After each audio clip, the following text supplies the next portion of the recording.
future, for your life. For your future, for your life. For your future, for your life. You save for rainy day. We provide for the future. Mama always told me everybody needs an umbrella for a rainy day. A little something you could put away. A bit of patience goes a really long way. And with these seeds I carry hopes of better days. Whose fruits are these anyway? Wait a minute, okay I get it. Live for today but prepare for the future. Make sure you cover your welfare is crucial. Angikubingelele mbukeli ehlelweni elikhulu Eswatini Telidlelantfongeni kanzilo kuvusela kulo hlelo nguye umuntu wangudumane nguMagman wakamahlela sibongo losuka khona ehlangothini lokuxhumana kanye ngetekuthengisa khona kaDlantfongeni. Namhla mbukeli isitabe sibona umsebenzi lomhle kakhulu weDlantfongeni lapho khona sikanise khona eHappy Valley Hotel lapho njengoba besati imbukeli etinhlweni edlule ezivete khona ukuthi iDlantfongeni linemkhankaso noma umsebenzi omkhulu lapho khona likhuthata emalunga eDlantfongeni likhuthata emaswati likhuthata abaqashi labaqashi wona ema-domestic workers laba labasita ke etindlini ekuthena nabo ke abete bakhombise uthando babhadalele labo lababasebentelako noma labo labasitako emakhaya under the hashtag let's love your help ngesingisi. Namhla ke sitawubona lapha umbane Nkosi lokungweke umcondzisi weDlantfongeni asitshela kabanti ngalomsebenzi lona siphinde futhi sibone labo lababesenhlanhleni ngoba kube nayo idraw lapho khona mbukeli kucushwe amagama khona kwaba khona abasenhlanhleni labathathu labatunele imiklomelo lawujabula nawo mawuyibona lokusho ukuthi nawe ke mbukeli njengoba nje sivile ukuthi akwagcina umsebenzi wakho uyachubeka nawe kwachubeka ke mbukeli ukhombise uthando kuloyo lokusebentelako utodifaka enhlahleni ukuthi nawe uthole lo mklomelo lona kungabi ukuthi simcwa kakhulu ngalomklomelo kepha ke simcwa ukuthi lelikusasa lalabo labasitako ikusasa lemaswati kube likusasa lithakazile kude nabo mbukeli bathi basebenta nje baye basebenta abanelithando baye basebenta mbukeli banalo isiqiniseko sokuthi ikusasa labo laba lisale lihle ase sibone ukuthi uhambe kanjani umsebenzi.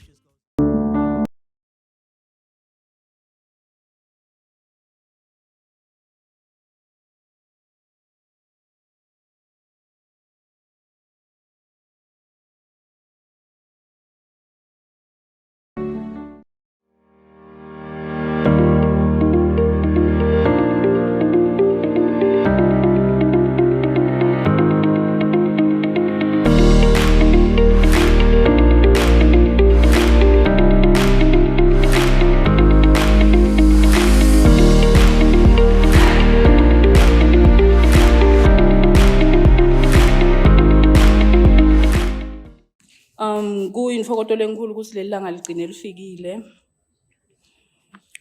besilangadelela kangaka where the fund is recognizing and appreciating employers that are registering and paying for their domestic workers. The initiative maybe to briefly give a background foundation to where it is coming from. On the 14th of February, Telidlelantfongeni, we had an internal initiative to appreciate and celebrate our random acts of love amongst ourselves as employees. To recognize and different things that we do for one another, like khombisa uthando and caring for one another. Siteke as an extension of that initiative, as a group of people from our society that are normally excluded from some of the benefits that our members are getting eDlelantfongeni.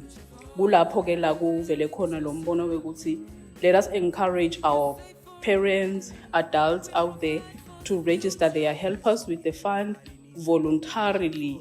Bababhadarele ukuze nabo batoba part of whatever benefits that our members are getting kaDlelantfongeni.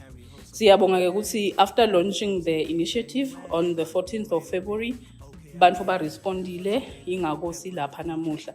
It is because the people have responded, and we went ahead to do a competition where we just drew 3 random names kulabo laba participatile.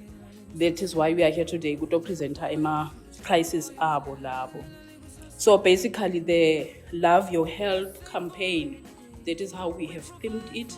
it is all about extending love to our dear domestic workers. Sibekela likusasa labo. Mhlawumbe ngingaze ngithathe emagama alabo labatabe basi addressa namuhla. Ngicela kubita our first speaker to briefly just mention ukuthi seba register ke laba register with the domestic workers yini labatayigena emva kwaloko. What are the benefits that they are going to get out of registering and being paid for? Telidlelantfongeni. Ngicela simukele baba enkabeni. Just goes a really long way. Mphathi hlelo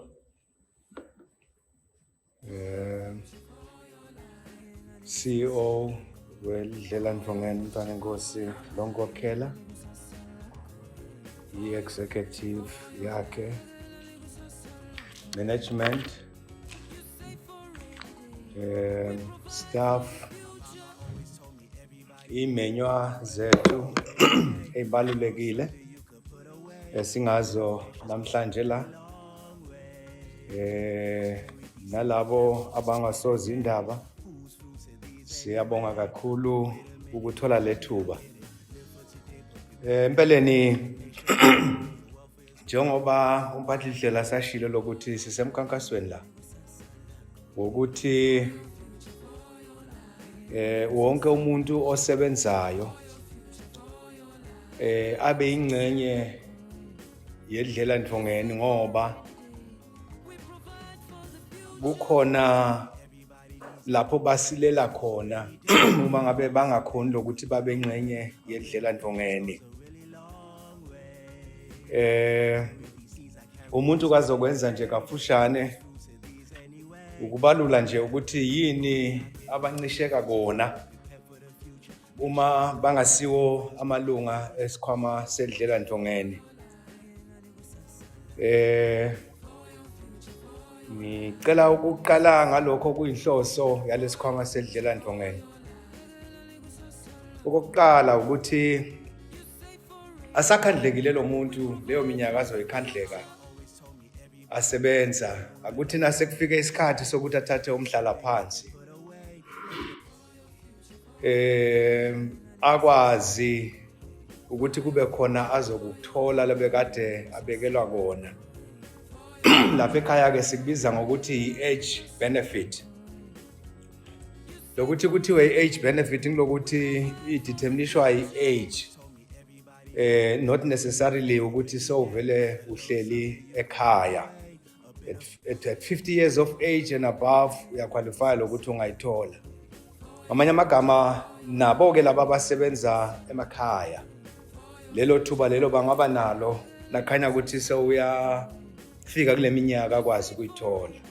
Kuphinde futhi ke kube nokuthi ngisasebenza sengifika lapha ngithi khona mqhashi wami noma ngingakafiki kule minyaka yokuthi ngithathe umhlala phansi njengoba sengifikile eminyakeni engi-45, ngamanye amagama phakathi kuka-45 no-50, ngicela kusale ngiphumula ngiye ngasekhaya ngiyozizamazamela ukufuya izinkukhu. Sikubiza ke lokho ngokuthi i-retirement benefit. In other words, uyakhona ukuthi uyi-access ufinyelele kuyo nase ufike eminyakeni engi-45 phakathi ka-45 no-50. Ngamanye amagama nabo ke labo abasebenza emakhaya sithi akube khona abazothi look forward to ekusebenzeni kwabo ukuthi kukhona okubekiwe engiyakukuthola nangifika kulesigaba lesi. Okunye ke kube ukuthi usasebenza njengoba sazi uyasuka uyaphatheka ngandlela thize, awusakhoni ukusebenza. Nasinaka kahle ke laba abasebenza emakhaya ngabantu vele kufuneka ukuthi babe namandla. Angabe usebenza endlini kufuna abe namandla, angabe ulusa izinkomo kufuna abe namandla. Uma ngabe ke sekukhanya ukuthi ke ekusebenzeni kwakhe asasebenza so uyakhubazeka, ungaba ukulimala noma ukugula nje ngoba siyazi ukuthi ukugula kuyakhubaza nakho ukuthi ungabusakhona lokusebenza.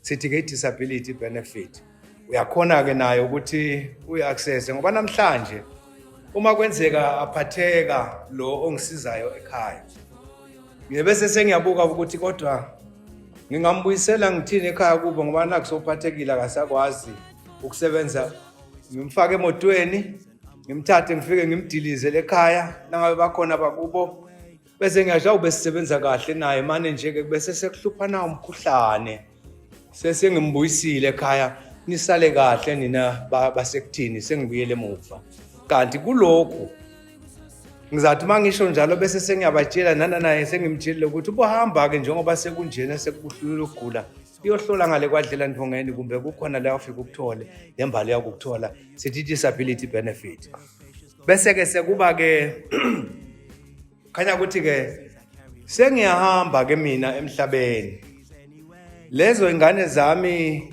ukhona lezi yakwazi ukuthi ziyoqoqotha kwaDlelantfongeni zikuthole ngesizathu esithi bengisebenza kumchashi wami ngisebenza ekhaya angikho nokuthi ngisefamily nangifika kwaDlelantfongeni bacela abantu abami bakuthole sithi ke lokho i-survivors benefit kanti kusalungiselelwa lokuthi ngiyofihlwa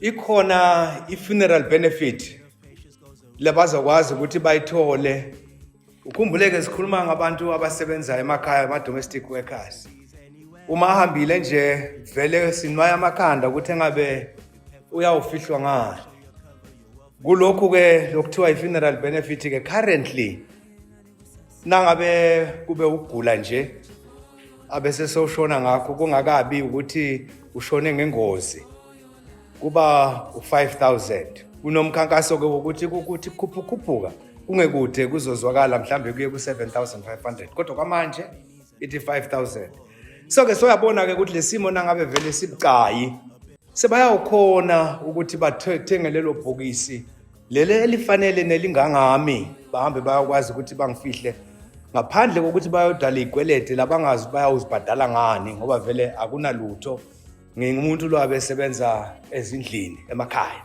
ngamanye amagama le funeral benefit ke yona iphinde ihambe nokuthi nangabe unocingo lokwaswazi mobile uzophinde futhi bese sawuthola ne-airtime njoba siyazi phela kuba namalungiselelo ukuthi sishayele leza ihlobo si-coordinate lapha nalapha salungisela lo mngcwabo kusenzeka ke lokho kune-airtime ya 200 emalangeni la itholayo lokuhambela ngamanye amagama kuyingxenye yale funeral benefit ngamanye amagama sithi ke sidlelantfongeni laba abasebenza emakhaya abasuncisheka lamathuba lawa laba ababaqhashile abakubone kukuhle okuhle nje ke ngadlelantfongeni akushiwo lokuthi uyafuna ukhipha imali engaka uthi na uthi yacabanga ukuthi ngayithatha phi nangabe umholela 100 emalangeni kusho ukuthi ke wena umqhashi wakhe ungamfakela lo 10 emalangeni wonke noma ke uthi ngizawucela ukubambela 5 emalangeni nami ngizokufakela 5 emalangeni seyeza ngamanye amagama sekuya ngalokuthi ingakanani ke leyo mali leyo ngoba ngokuyishumi nje 10% ekhulwini ozokwazi ukuthi umbekele kona loyo osebenza ekhaya kwakho sithi ke nasinaka umsebenzi abawenzayo lemakhaya bekufanele lokuthi kube khona esingathi sibenzela kona ukujabulela nokuappreciate lo sizo esilithola kubo basasilekelela ekusebenzeni kwethu nasekubambisaneni kwethu emakhaya ethu ngicabanga ukuthi ngisasho njalo mphathi lihlelo ngicela sale ngibuyisela kuwe It's a really long way. And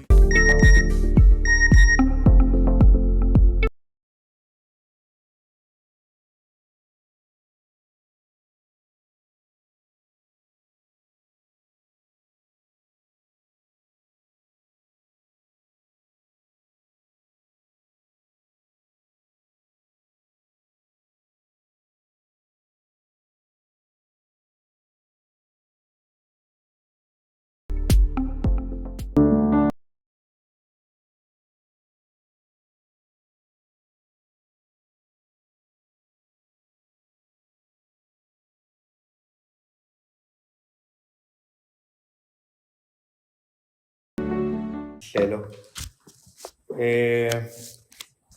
dlamini kunene sicabanga lokuthi kulesikhathi kuvele kufanele wena Hlubi, siyacela Nkosi lokuthi kucele uze ngaphambili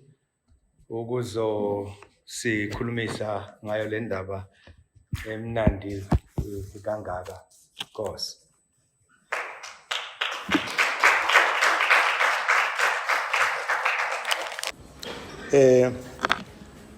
Bekunene sihlangene namhlanje ngenzaba lemcoka kakhulu.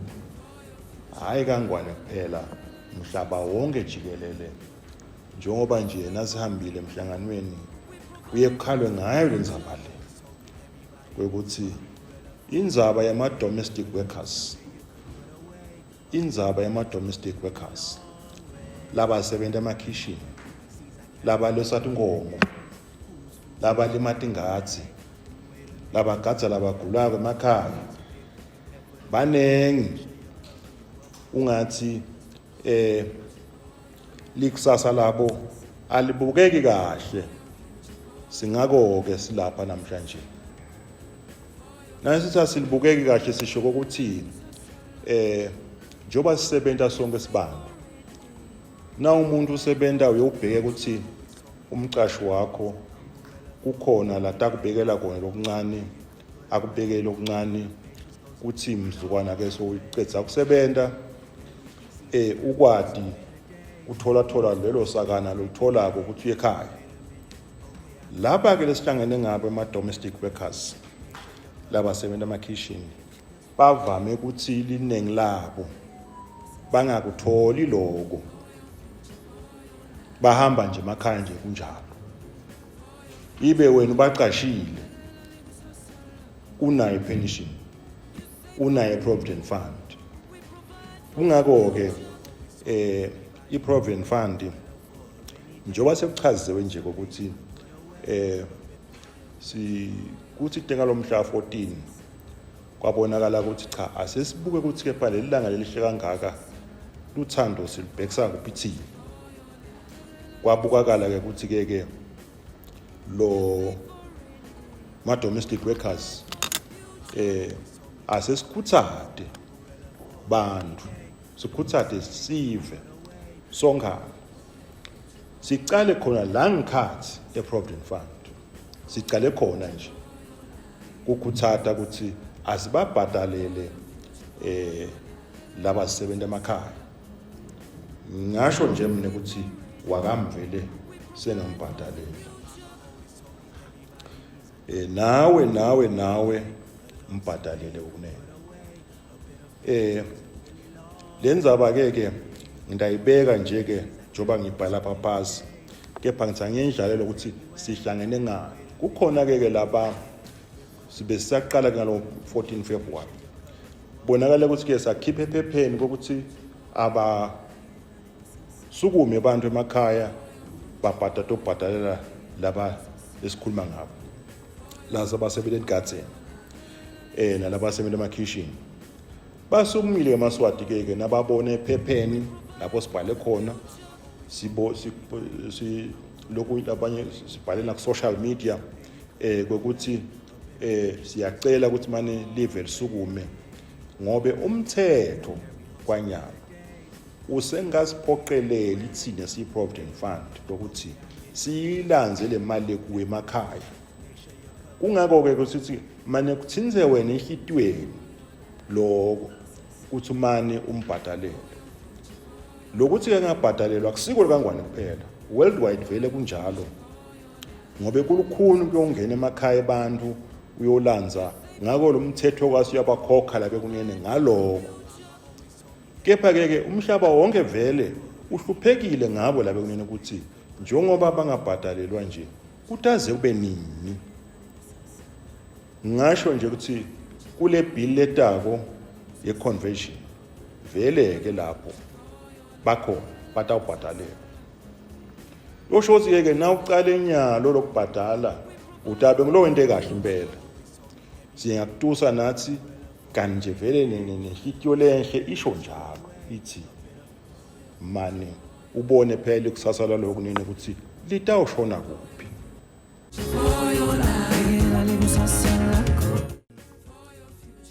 ngingaqedzi-ke sinelijala lapha lelibhida elidilanga ukhona species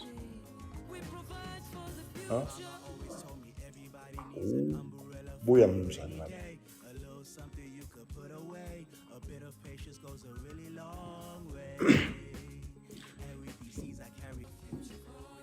ngumnumzane Sibusiso ke lo Siboniso I mean to say umnumzane Siboniso umnumzane sona mfati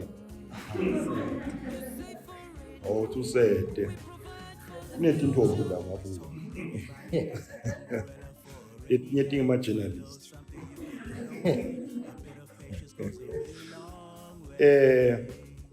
Siboniso-ke lijabe lapha e-university njengoba niyathi ukuthi i-Provident Fund ihle ibana kuthiwa i-corporate social responsibility iye ibese iyasita lapha nalapha Siboniso-ke ngilomunye umntwana lobeka lapha e-university afunze nakafundzako-ke kwasuphelwa imali kanti semkhathanisini wasibhalela-ke ukuthi naku bekunene madima kakhulu yangena imizaba yakhe yayawufika ngisho ebhodini yayawufika ngisho kuminister wafaka sitembu sakhe wathi cha qhubekani nimsithe lokunene Siboniso-ke seminyaka emibili afunze ucede nyanga sicale kuba naye thina seminyaka emithule phela lapho samthatha khona nyalo sacedzile-ke siyatigcabha namhla ngaye and sithi yakumemedela lokuthi namuhla is his first day to work toward internship lekithi e-Provident Fund.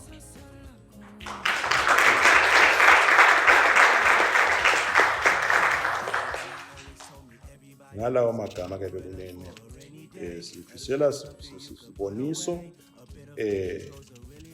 impumelelo asenathi siyethemba utawufunza kithi siyethemba sitawufunza kude longotafunza lomunye sitawufundzisana siyaticabha ngaye sitaba naye nje lofuna kumbona njengoba sengishilo ukuthi ungathi usengabi utawuvela aconze i-Provident Fund naba ngibona uconza kimi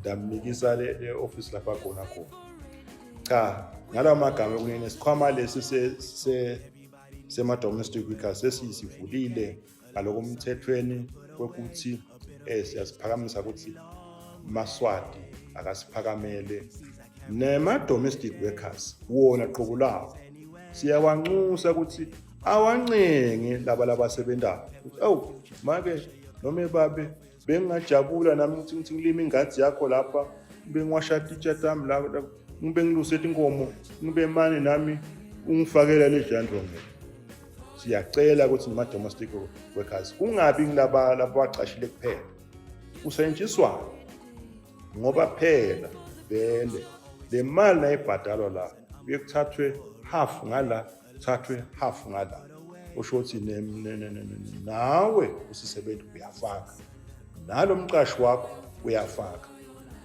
imali ke yonke nayibhadala ibuhlungu kunene kepha lokumcoka ukuthi the benefit legcinene naso ugugile so in dire need that's the time la ubona khona ivele siyacela bekunene sibenjalo. Thank you so much.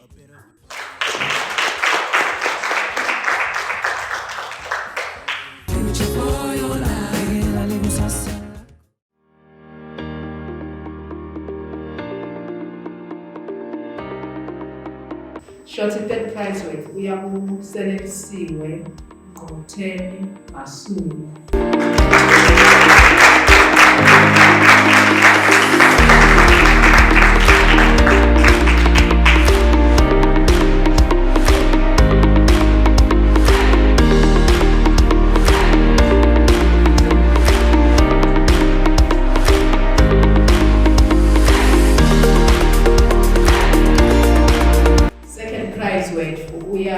Telidlelantfongeni.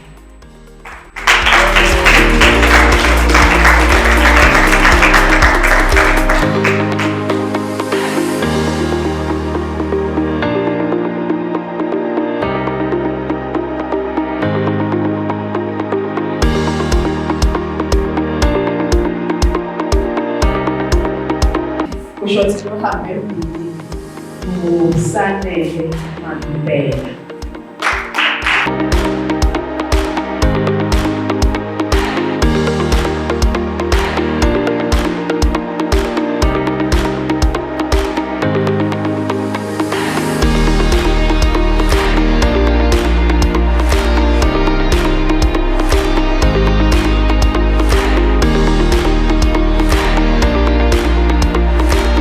Umuntu kumbe angacela njengoba besekashida umntana Nkosi la babe CEO ukuthi basitawuchubeka nale campaign ukuthi vele abaqhubeke bawusabalalise lo mlayeto uze bonke bantu wonke umuntu lokhona evele losebentako kube khona leyo mbashana labekelwa yona latawusi naye ahlangane nayo ngesheya njengoba nathi thina lesebentako sisebenza nje sinayo le ndima ngithemba ukuthi ekugcineni kwawo konke ukhona lo tangisita nase ngiyidela amandla. So siyacela ke lo mkhankaso uqhubeke. Mina nje ngawubona ngihleli ngibuka iTV ngigadze itindzaba nangithi ngibona lo babe wakamahlalela uyakhuluma ukhuluma ngale ndzaba ngithawu yathi le nto bengiyifisa manje bengingathi lokho ukuthi uvumelekile lokhu ungenta voluntarily sengithi angibambe lelithuba nami ngitibongele ngithi khanza nginenhlanhla lenkulu ke mina ngoba lo sisitako thina sibe naye nangaphosisi kusukela 2014 batawadi ke bomake labakhona endlini bangayifakaza ukuthi ulukhulunkwana uthola umuntu longahlala nawe athembeke akuphathele kahle bantwana bakho angacabani usho namakwakakho ngoba kwesinye isikhathi uthola ukuthi sekunane bhudubhudu kodwa nje uthola ukuthi baphilisane kahle impilo ibe yinhle agucuke lo muntu abe lilunga lalomndeni kungako ke nami ngisithi angisukume vele ngingenele lo mkhankaso. Njengoba utivele ke mbukeli sisho njalo Telidlelantfongeni si love your help khombisa lithando kulo lokusitako siyakuthata ukuthi mangabe nje unemcashi lokusitako ekhaya ngaba ukuthi vele yakuklinile yakwashela yakuphekela ulusata inkomo kubula engathe wenda umsebenzi nje lohlukahlukene welikhaya ungeta autokhombisa lithando umbhadele Telidlelantfongeni emafomu ke ayatholakala na website yethu ungaya kuyo www.enpf.co.sz ufike ulithole liform lapho ugcwalise lokumcoka nje kakhulu lokufuna sikube khona lapho ngile ID yakhe phinze futhi kube inombolo yakhe yelicingo asiphinze mbukeli sihlangane kulolu video elitako ngaso isikhathi esifanako uma kunembuto ikhona inombolo leyibonako lapho ya WhatsApp 79638386 noma ushayela mahala ke mbukeli lesi 8006002 #biyasalakho usale kahle. For your future, for your life, for your future, for